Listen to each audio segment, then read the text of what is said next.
Dans une grotte, loin de la ville, habitait un dragon. Il était très grand, très puissant.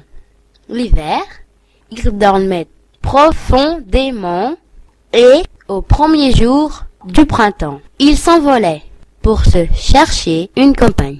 Ce jour-là, le dragon vit Samari cueillir des fleurs et l'enleva. Il la déposa chez lui. Au début, Samari fut terrifiée. Grâce à la douceur et à la gentillesse de dragon, il devint ami. Même que Samari le promenait dans l'Est pour le garder toujours auprès d'elle. Soudain, il entendit un galop se rapprocher. Un chevalier armé d'une lance fonça sur le dragon et lui creva l'œil gauche. Des rugissements de douleur sortirent de sa gueule et il eut beaucoup de mal à se tenir debout. Samari se mit très en colère. Le chevalier descendit de son cheval et s'approcha d'elle. « Le dragon est mon ami. Pourquoi lui as-tu fait mal ?» « Je veux là te protéger. » Essayons de le sauver, il perd son sang. En tenant par la laisse, le dragon, Samari et le chevalier l'amenèrent à la ville fortifiée pour le soigner. Le dragon fut sauvé et les deux jeunes gens se marièrent.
Dans la ville de Romanie, la vie est très paisible.